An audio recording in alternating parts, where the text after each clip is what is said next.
have Andre de Toit, also known as the Big Positive Guys, who's going to give us a bit of a lesson, I would say, because Andre is an expert at it, at how to look at public speaking in a modern era and technology that's all around us that put pressure on all of us.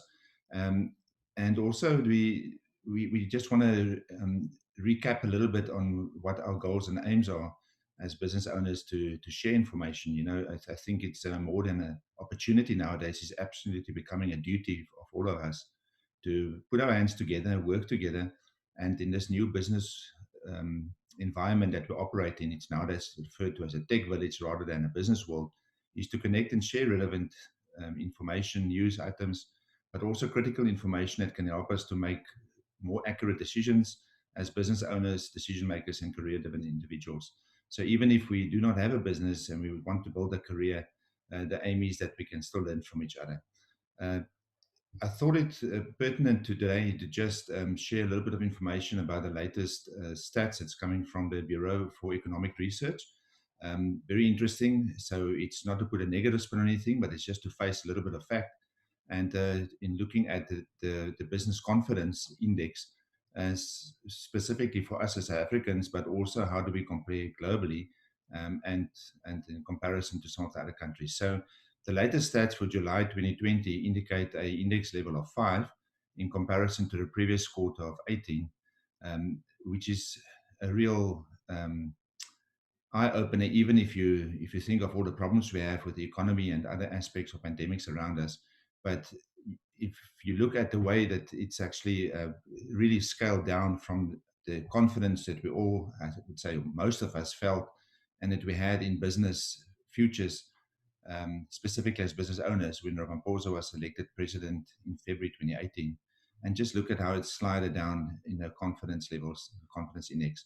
If you compare that to the global indexes, so it's just horrible. If you look at it, the way it slides down towards the end here, from recovering from a bad recession in 2008, 2009, and the way that we then worked through it, I would say, as the impact of the corruption pandemic, that state capture period that we went through and still going through, and how it actually started correcting a little bit with Ramaphosa again in February 2018, and then all hell broke loose in the way the pandemic hit us, corruption, the crime, just mass poverty, and you can see that there's a global pickup point here around the recovery of business confidence, where South Africa seems to be sliding all the way down. So what do we do? How do we actually handle this in all the I would say the negative impacts on us as business owners, people that put our lives on the line from investment point of view, build careers in companies, long-term views of survival, exit planning, succession planning, and that. What do we do? So as OptiGrowth, we stand firm on we have to help ourselves. If we're not going to do it, who else is going to help us? And where we can work with other businesses, of course, we'll do so. But fundamentally, we have to understand what stage of our business we're in. There are 4 stages, and for those that know as well, this is a point we often raise in all our engagement with our customers. And if you look at it from a startup stage right down to the sellable stage of a business, many businesses operate in that lifestyle scalable entities. So as small to medium enterprises, we really work in that lifestyle environment. And with the economic pressure, it is crystal clear that some of us and most of us are actually falling back into that startup mindset. We're fearful, we lack confidence, we don't have cash, we struggle to get customer buy-in. And even if we do have customer buy-in, our customers don't have the capacity to spend with us. So we need to understand a little bit what stage of business we're in, where we need to go in the longer term, and keep our head about our strategic planning forward. Now, of course, we need to know our market. We just talked about the Global Business Confidence Index, but there are other aspects to consider. Where are your challenges lying yourself as a business owner? Which areas of your business should you focus on? And a benchmark could be a good way for you to consider. Take a stop, consider where you are today, be objective, and have a view of which areas should you focus on for the future. And do it in a positive way. Andre will explain a bit about us. He's not just an expert on public speaking. He's also quite reflectively referred to as the big positive guy. So he will tell us more about it. But take an objective view. We have to face fact, and then we have to decide how to handle it and how to move forward. Otherwise, why be a business owner? We may just as well give up our business and try and go and work for somebody else. The last aspect I want to just remind you all about, and again, people know us very well for this, we believe there are specific aspects of business that will determine the value to your business and how you can actually relieve yourself from the pressures of working in your business 24 hours a day rather than work on your business and have flexible time to this.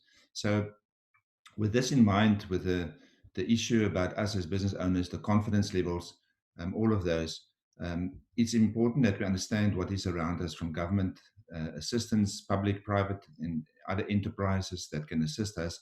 And I just want to remind all of you that we have this Return to Work initiative that was actually established by government and cooperation with big banks and other private companies. And it actually gives you excellent guidelines on how to recover and how to be prepared from the impact that COVID-19 had on us as business owners and what are the compliance issues. The labor law has been changed now. There's the Companies Act we've got to consider, occupational health and safety. All these things are relevant to us as business owners. Doesn't matter how small or big we are, we have to understand that. So important that we have access to that information. So what we do from a positive approach is to collate this information for you. We have established a cloud-based folder where you can have access to this information. Um, we gave access to anybody that's got an interest in business. So have a look at the link. Please, if you have information, ask us.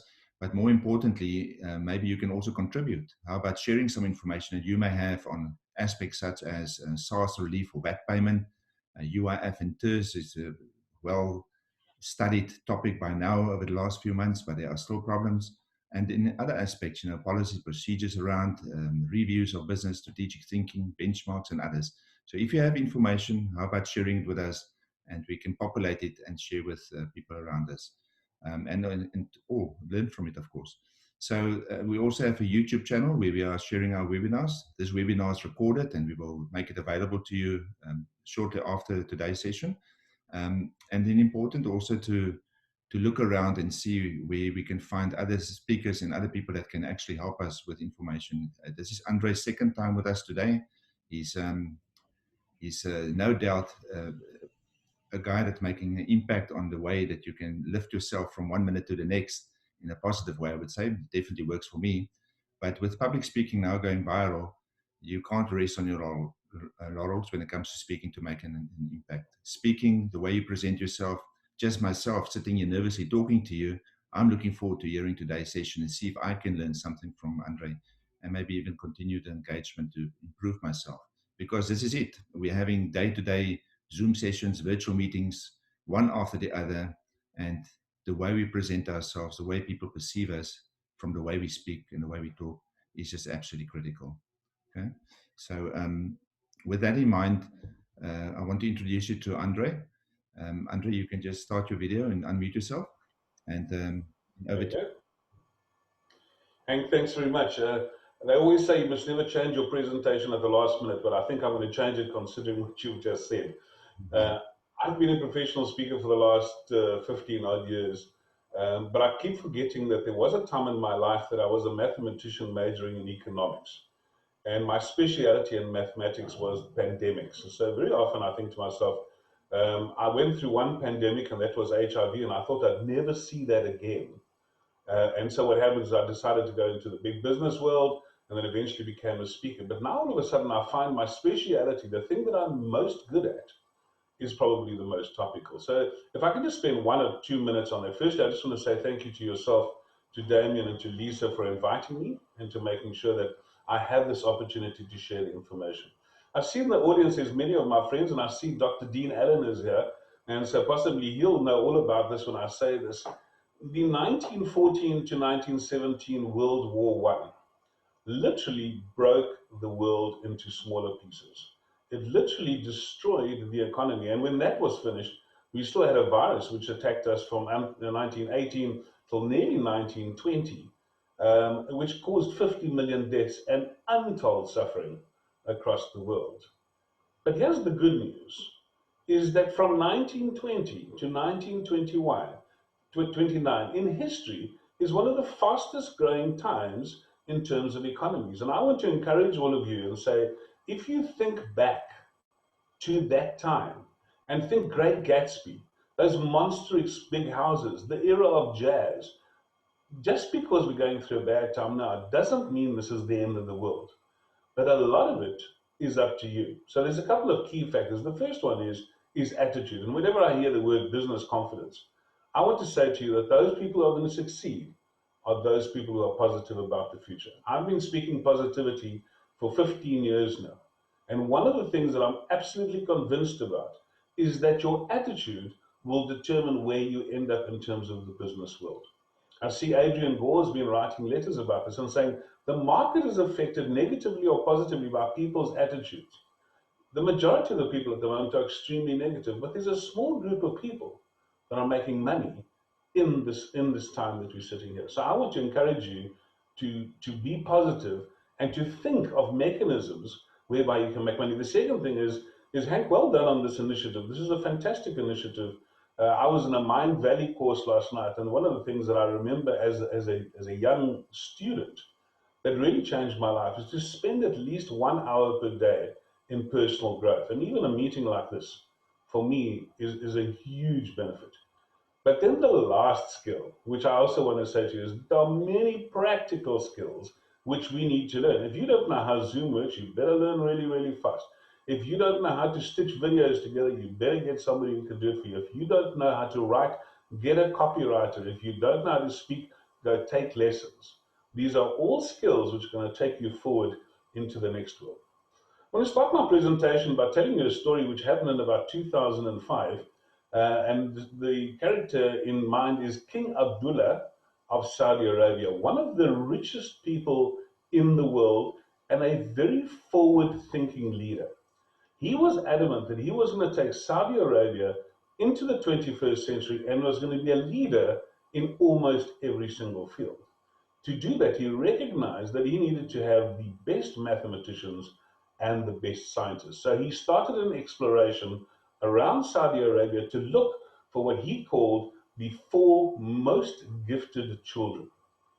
And he identified those 4 gifted children, and strangely enough, for Saudi Arabia, one was a girl, 3 boys and 1 girl. And so what he said is that he would pay for all their education, and when they reached a certain level, he would build a dedicated university for them. And then what happens, that would be the start of one of the world's greatest maths and science universities doing absolutely nothing else. Well, the first thing that happened is that when the young girl was invited to go to Johns Hopkins, the reality was that there was a decree made in Saudi Arabia that women couldn't travel outside the country. And so this one girl, who had been identified as one of the gifted students, was absolutely devastated. But instead of folding and just giving up, she decided to do it by remote, to do what we're doing now, all of us, studying part-time and studying over the internet and studying by the post. And she studied and she got her first degree. And the first degree, and I've actually got her CV in front of me here. The first thing that she did is she did a BSc in biochemistry from the university. And then she was sent to London, which the king said was the next best university for her to go to the next level. And because she was a woman, they didn't want her to go on her own, and they sent the entire family with her. So her mother, her father, and 2 brothers were sent with her to London. You have to be pretty gifted for this kind of bursary. This is not your ordinary kind of bursary. She did that, and then she got a PhD in plant science. Her thesis was genetic mapping of early response to salt stress. She was then at the stage now that she, for 7 years, was at this university in Saudi Arabia. But as she grew up, she started questioning everything. And then she met a lady called Professor Jill Ferrant, who is a South African professor, the head of plant science at UCT. And Jill Ferrant offered her a postdoctorate position, in other words, another doctorate to do very, very specialized work in desiccated plants. And she's taken that up. This girl is absolutely phenomenal. I'm sitting here with a page of digital presentations that she has given. She has been written in almost every single scientific magazine.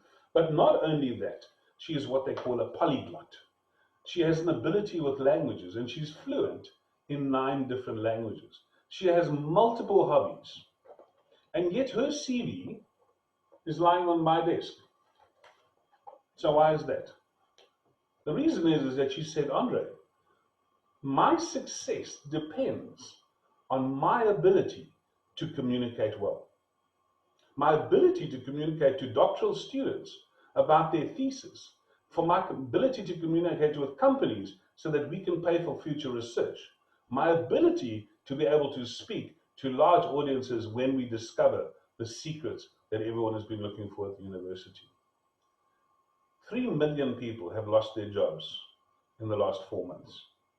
So what is the most popular online course in the world at this moment in time?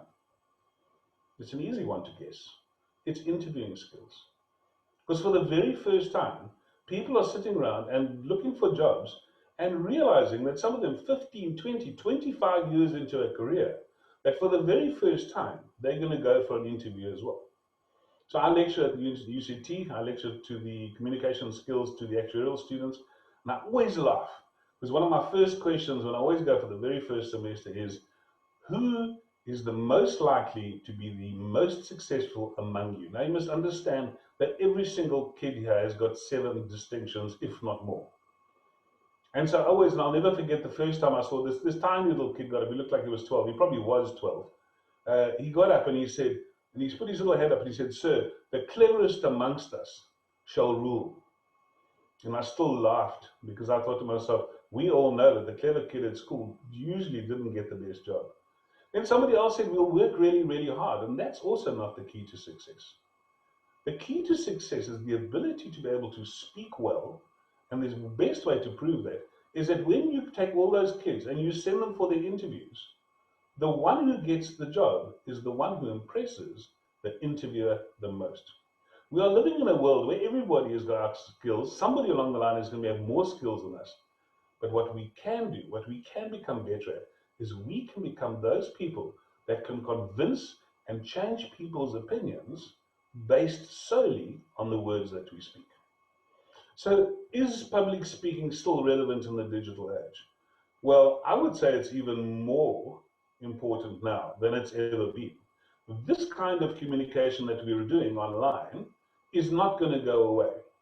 So if you think that in 3 months' time or 4 months' time, the world's going to go back to normal, and that the reality is that you're never going to have to do this again and forget about it, you need to start thinking again. There are hundreds of papers around the world being written saying is that when they talk about the new normal, which everyone makes fun of, the reality is that many people will never travel again. The most accurate statistics I managed to find in Cape Town is that less than 5% of people were working from home. At the moment, they're guessing that between 25 and 40% of all people will go work from home after this. I spoke the other day to Beta Bond, probably it is the largest bond originator, with literally hundreds of staff. And I said, I phoned your offices and they weren't the reply. And they said, because we've closed the offices and we will never be opening them up ever again. That makes all kinds of holes in the economy, but creates other opportunities. And one of those opportunities is for us to be able to communicate well. Why is public communication still so valid, even when we're living in a digital age? Well, first thing is that people prefer to speak to people face to face. If Hank and I are sitting and doing a major initiative and we're investing our own money into this, one of the things he wants to do is to be able to look me in the eye from a face to face. We need to understand this. Can you imagine asking your dearly beloved to marry you on a WhatsApp or an SMS or a Zoom meeting? The reality is there are some things that you just cannot replace. You have to be able to look at those people and speak to them face to face. The second thing is that when you spend time together, your verbal ability, your ability to communicate ideas, think on your feet, create structure, create opportunities, leads to further opportunities. I'll never forget when I was in the corporate world, one of the things, and I was very junior, is when you were invited to a meeting, what you did want to do is you didn't want to be invisible. You wanted people to notice you. So if you spent the entire meeting doing nothing else except thinking of a really good, relevant question or an answer to a problem that had already been stated, and you could mention that, you could see all the bosses glancing around and looking at each other and saying, who is this kid? Who is this kid? It creates opportunities. And the last one it creates meaningful relationship. The reality is that I've met several people online, but until you meet someone face to face, until you're able to do that communication thing. So I want to say to you, even in a digital age, we are going to start the relationship like this. We may maintain it. It may actually do some of the business. But at the end of the day, we're going to have to be able to speak well. And our speaking on Zoom or other digital communication methods is going to be just as important as the time that we speak face to face. Warren Buffett is a fascinating character, and if you want to Google this, there is a YouTube video online for free called Becoming Warren Buffett. Becoming Warren Buffett. It's an hour long. It's a documentary of Warren Buffett's life, and I find it fascinating as how he started off. It's the things that really made difference. And the reality is Warren Buffett, one of the richest men in the world, is an old man. I mean, I think when the video was made, I think he was 87. He's really, really old, and he doesn't have all the fancy gadgets and digital things that we have. And when you go into his office, all of these in his office is a big armchair and a little table on the side, and on the chair is all his newspapers for the day. And he sits there for 3 or 4 hours, he reads the newspaper. Yet this is the man who owns 20% of Coca-Cola, who owns more than 20% of McDonald's. He sits there with a wealth of $70 billion. And when you look at his study, there are just literally not one picture, one photograph on the wall. He's got this magnificent office and there's nothing in it. And when you go there, there's one tiny, if you look carefully, there's a little thing, it's about the size of my face, a little poster like this. And so the journalist or the photographer went up to see what is this one thing that the richest man in the world felt necessary for him to hang on the wall. And what it was Dale Carnegie's course in public speaking, and that Warren Buffett had qualified in this in 1958. And you asked him, why did you put this thing on the wall when you have multiple doctorates and you've achieved so much? And Warren Buffett made the fascinating statement. He said, 50% of my wealth is due to that certificate. So if somebody like that doesn't impress you, then I want to say to you is, look around the world and look at leaders, good leaders and bad leaders, and say, how did they get to the top? Almost inevitably, that leader that you think was absolutely amazing had one great gift, and that was the great gift of oration. So from Nelson Mandela to Mahatma Gandhi, from Adolf Hitler to Winston Churchill, all of them had that one skill. I see today in your thing there, in your invitation, Hank, you actually had a quote from Winston Churchill. Winston Churchill was one of the most unpopular people in the UK. He was almost solely responsible for the Gallipoli slaughter. 250,000 young Brits died in that war. And what happens, he was an overweight, slightly pompous, heavy drinking, smoking guy who spoke his mind.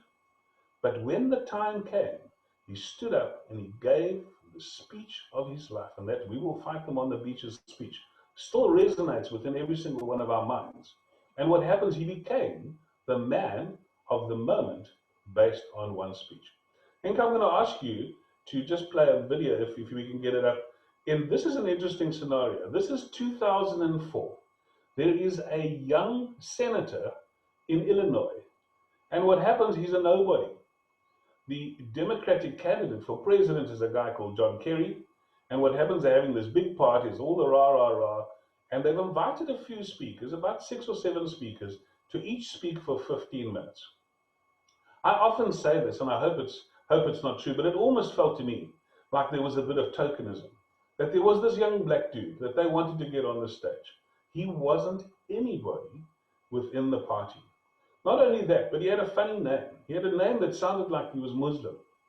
There was even doubt that he was an American. A lot of people thought he was Kenyan.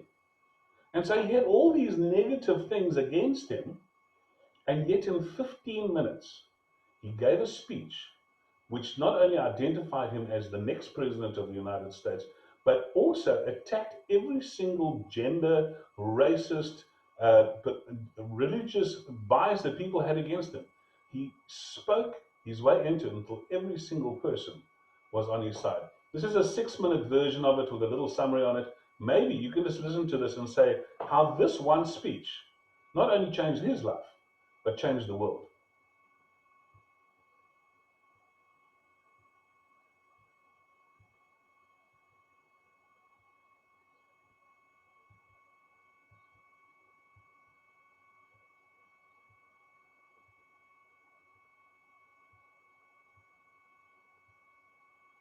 I don't have any volume there, Henk.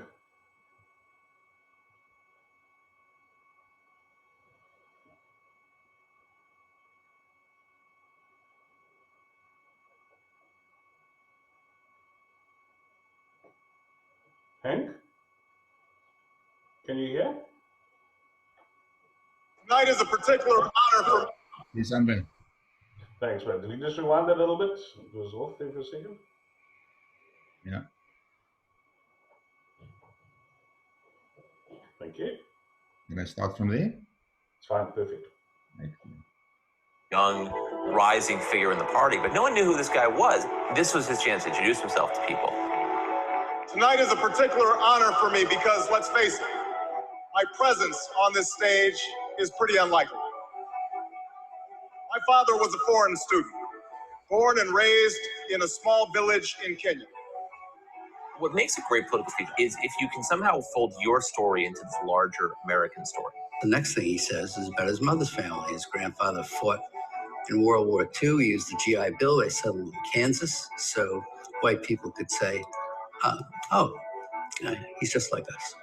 My parents shared not only an improbable love, they shared an abiding faith in the possibilities of this nation. I stand here knowing that my story is part of the larger American story, that I owe a debt to all of those who came before me, and that in no other country on earth is my story even possible. Going into this speech, we've had 4 years of George Bush, and we felt as a country like we've grown further apart. 2004 was very much a divisive partisan race. Obama's speech is in some ways an antidote to that. Alongside our famous individualism, there's another ingredient in the American saga, a belief that we're all connected as one people. If there is a child on the south side of Chicago who can't read, that matters to me even if it's not my child. If there's a senior citizen somewhere who can't pay for their prescription drugs and having to choose between medicine and the rent, that makes my life poor even if it's not my grandparent. It is that fundamental belief, I am my brother's keeper, I am my sister's keeper, that makes this country work. E pluribus unum, out of many, one. He gives a speech that presages his entire political message of 2008, which is this sort of post-partisan argument.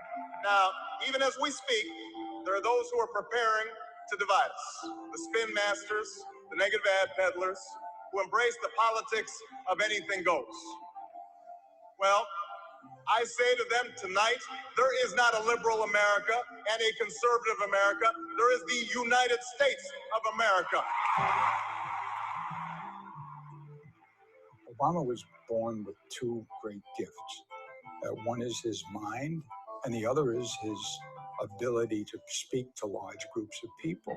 There are 3 things that Obama does that really makes that speech effective. He wants concrete detail. He likes story, and he loves antithesis, the use of repetition and structure to show contrast. There is not a liberal America or a conservative America. There is one America.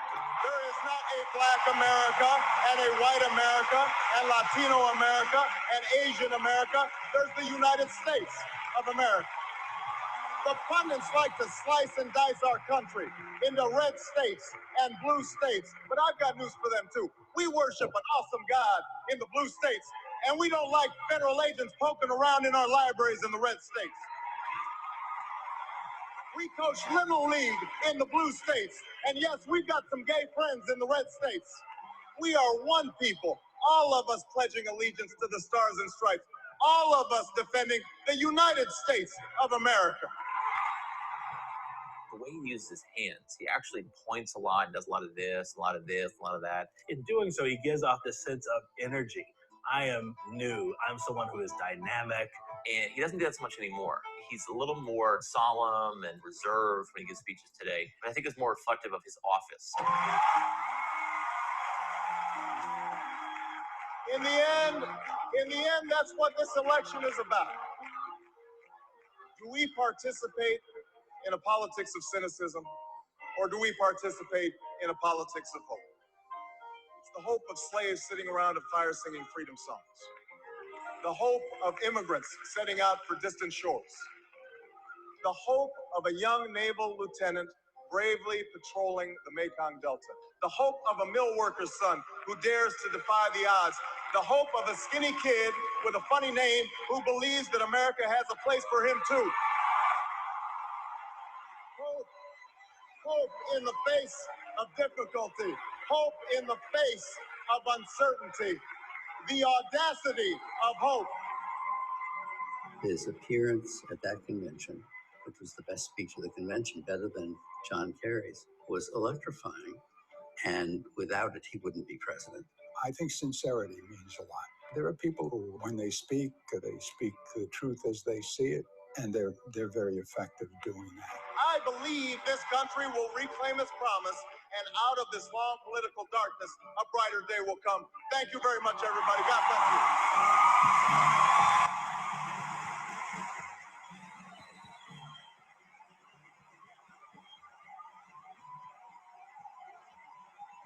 Thanks, Hank. So what do we have here? We have a young black guy who is not really well known, and he walks down, and there was one little section that you missed it. He strode into that stadium, onto the stage, as if he was the president already. He never used notes. Did you notice that? Everyone seems to think that presidents have speechwriters that write every single speech. But I want to say to you, yes, they absolutely do. The presidents have speeches, but the best speeches that I've ever seen is the ones where President Obama speaks from the heart. This particular one, he spoke from the heart. And he did some incredibly clever techniques. Now, I see Karen is here. Welcome, Karen. It's good to see you again. She speaks about body language. But public speaking and the ability to communicate well is so much more than this. If I had to sit and dissect this presentation, I could probably sit here for 4 to 6 hours and tell you what he did right. He slowly brought in every single person who potentially was against him. In the same sentence, he managed to address the religious right and homosexuals. He brought into the conversation little black orphan kids, but brought it up in such a way as saying that the very reason why America was great is because we look after them. He brought in the migrant question and said that the reason why America is great is because we're all migrants. Every single one of us have come here in the last 300 years. And that's what makes us great. His hand gestures are absolutely outstanding. And I've studied him quite a bit. And in later years, he gets even better at it. One of the things that he starts doing, and I'll give you one little tip, for example, if there is a particularly difficult question that he gets asked, he does what I call the prayer. He'll very often put his hands together. Now, as a public speaker, that's not a good thing to do. It means that you're appealing to higher powers for help. But he does it as the president, saying, almost implying, I've prayed about this. I've thought about this. It implies sincerity. So if he's looking at a question of Middle East peace with Jerusalem or with Israel, then he will start very often getting these things right. And that's where, Karen, you're absolutely spot on. Where body language plays an enormous skill. But here's what I want to ask all of you. Hank has confessed, and I think he's much better than he thinks he is. But many of you believe that you're not natural speakers or that you're not good speakers. So this is true confession time. I spent 25 years of my life as a mathematician. I was not designed to be a speaker. And yet when I found the opportunity to speak, I drenched myself in everything I could find about public speaking. And today, for 15 years, I've been continuously booked, and I'm exceptionally happy as one of the country's most booked speakers. But not only that, I've attended TEDx and now I've become part of their coaching team, and part of their selection team. So you cannot speak on TED unless you come through a selection process, of which I'm part of that. I'm on the Pecha Kucha committee, on which there are 10 people. And that for me is it's another format of speaking. And I want to say is, if you haven't seen that, you need to go look at that. Every single format of speaking, I have tried to learn. So I've done weird and wonderful things, from studying to become a marriage officer to doing auctioneering. Because like anything in life, if you want to do it, you need to become the best possible person that you can at it. So here's my gift to you. My gift to you is one sentence, and that is that every one of you has it within you to become not only a good speaker, but a great speaker.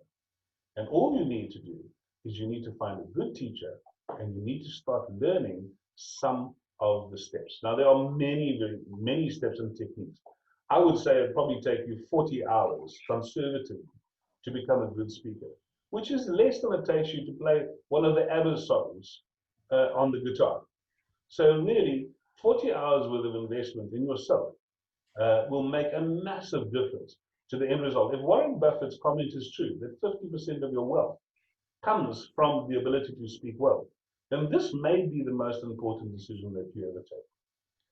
The last thing is that I want to say, and these are just some quickie pointers, is that nothing in life that is worth doing just comes naturally.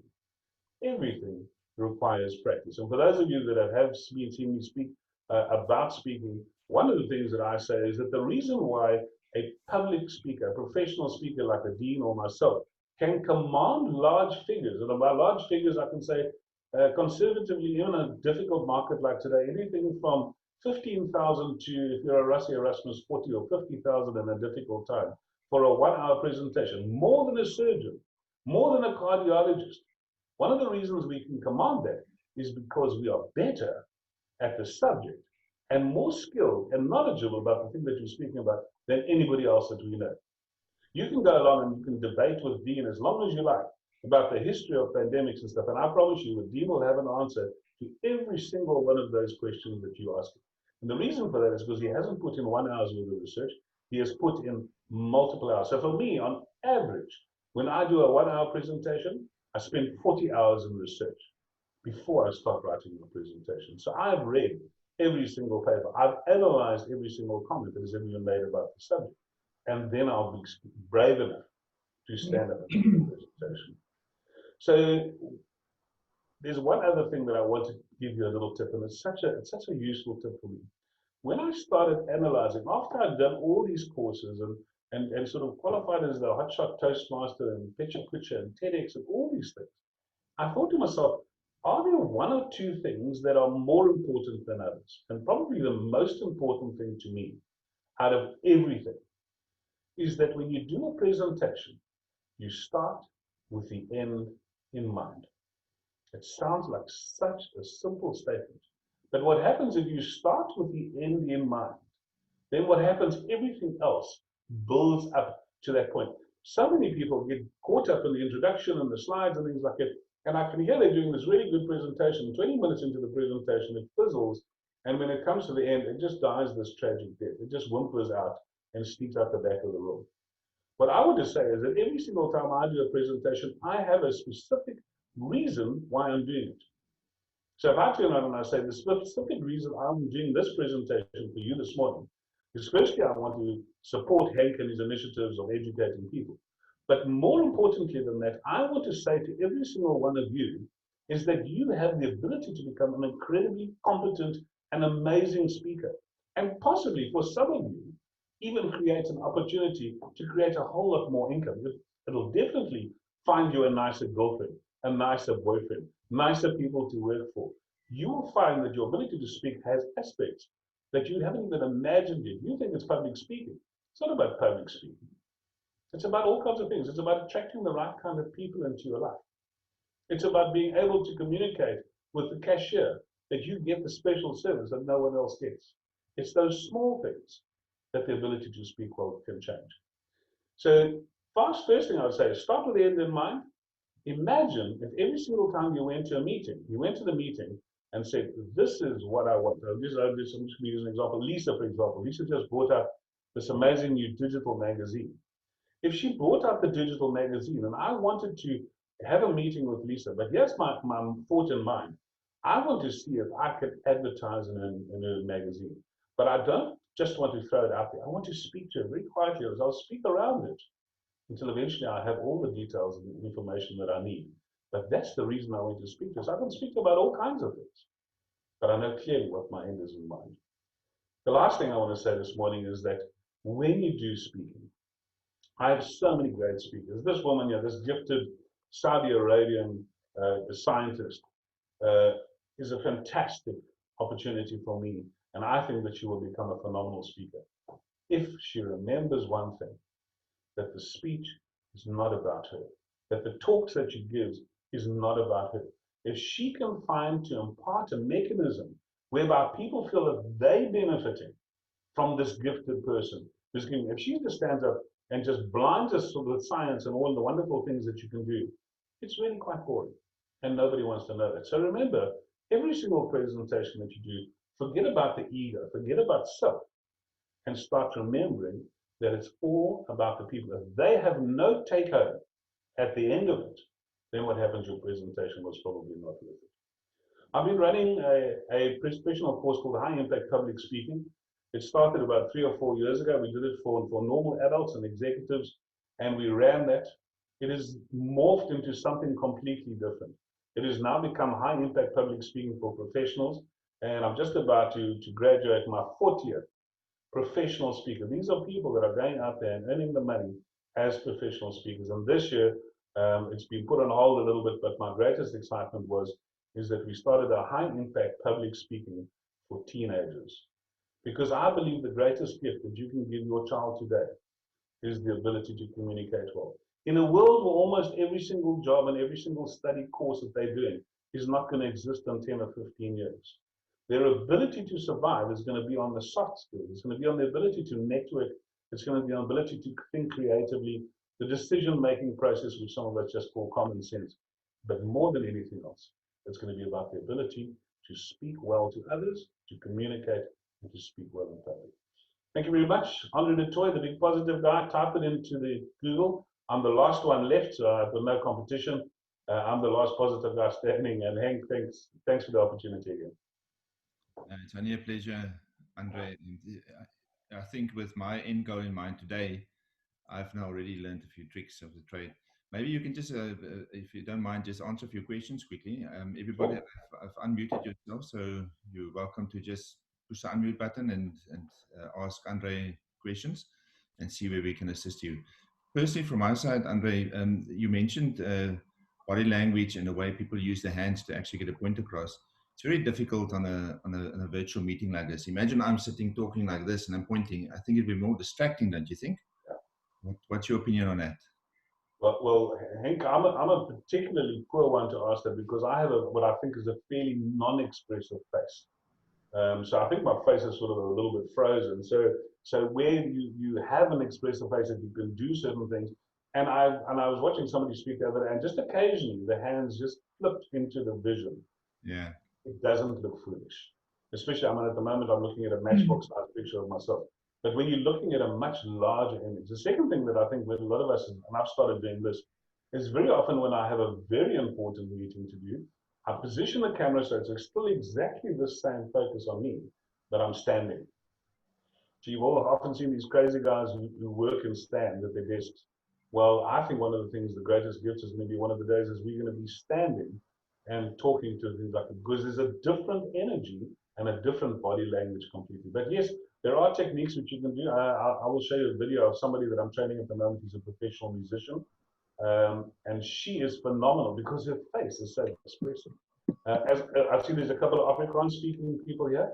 If you think about the tradition in Afrikaans speaking of storytelling, the spies and plaisiers of the world, and look at just their faces, they're animated. The ability to tell stories is becoming probably one of the greatest keys in being successful. Karen, is that you there? Can I see you unmuted? Hello, Andre. Thanks very much for. Hello, hi. So I develop business relationship and learn a lot about their interest in closing business with my clients by actually picking up on their body language and focus on the topic discussed. So I'm battling to pick up this in a virtual meeting. Any tips or advice? Yes, learn more, get more weapons. I think body language is a fantastic skill, but like most things in life, it's overrated. I think body language can give you a lot of clues, but I mean, you would hate to interview me because my body language is atrocious. First of all, I have what they call the Amy Cuddy power pose. I'll do this. I often get criticized for it. I sit back, I own the chair, I own the room, and you won't see a blinker in my face. And you won't know if I'm desperately interested or not interested. So what I want to encourage you to do is use that skill that you've got of body language, but add to it more convincing sales techniques in terms of presentations.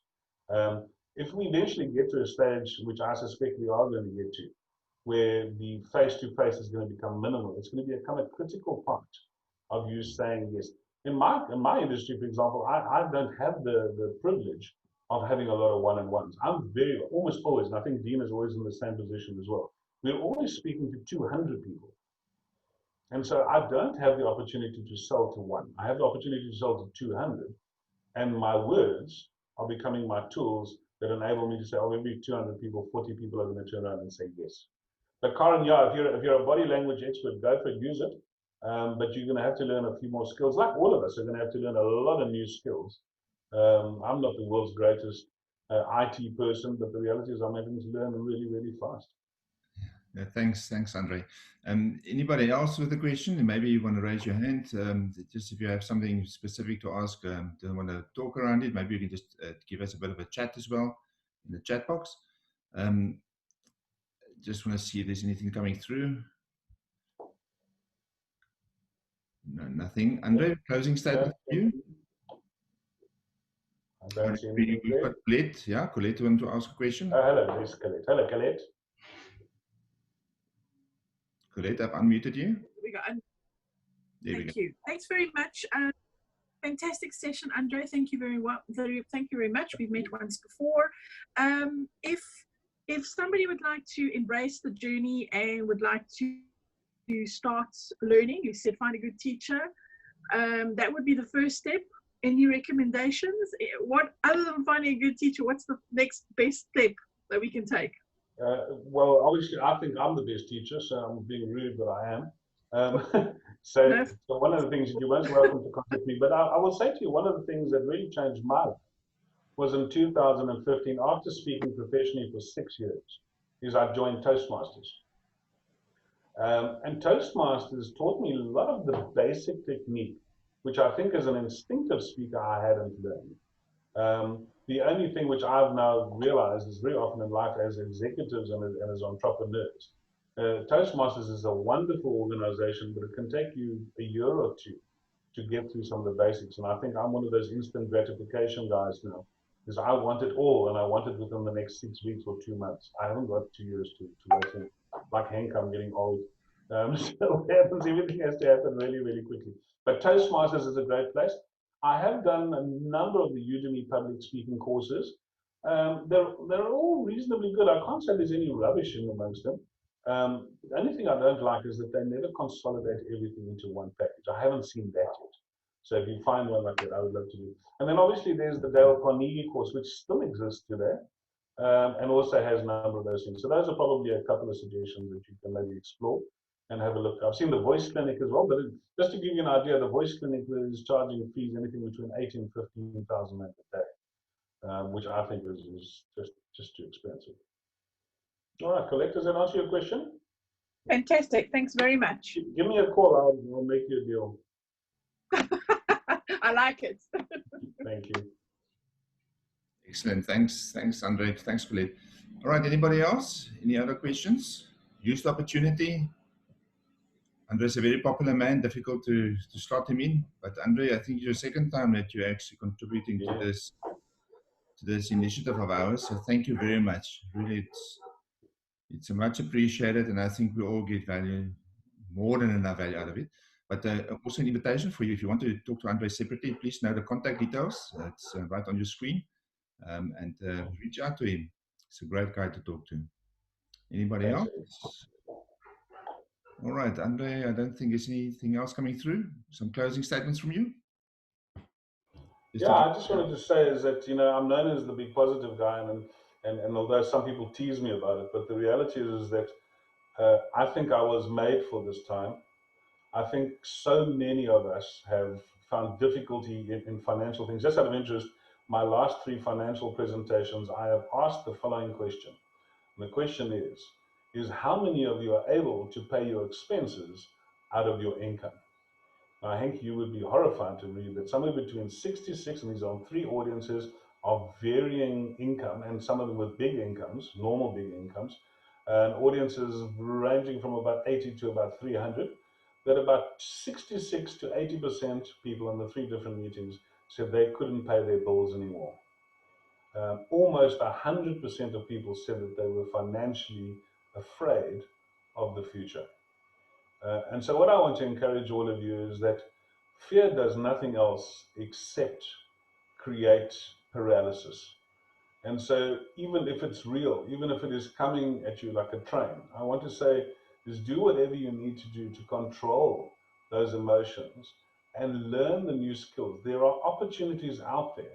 I'm going to say to you, I want to make a prediction. The next 5 or 6 years, there are going to be people that are going to make twice as much money as they've ever made before because they've made use of the opportunities and they've upskilled themselves. So I want to encourage you, every single one of you, regardless of age. I'm a few weeks away from 60.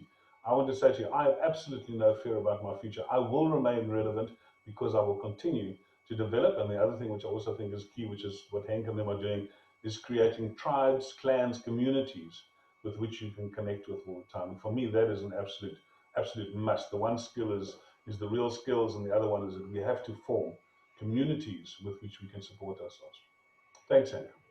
Yeah, great work to a big positive guy there. So I'm definitely going to be one of those guys in the next 5 years who's going to double my revenues, my value, my incomes. So thanks, Andre. From a confidence point of view, I think we all need that confidence booster. And I hope for all of you that joined us today that you could find value in the discussion. Again, and there's contact details there if you need to get to him directly. Or else also if you want to contact us perhaps just to get a copy of the video or relate any questions. And more importantly, if you feel you can contribute, maybe you know a speaker or somebody with a topical expertise in mind that is willing to join us.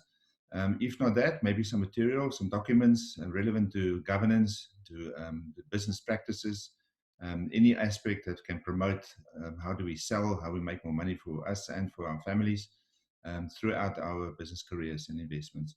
So thank you for joining today, and a reminder of the video that you can find on YouTube related to this session. All right, thank you, everybody.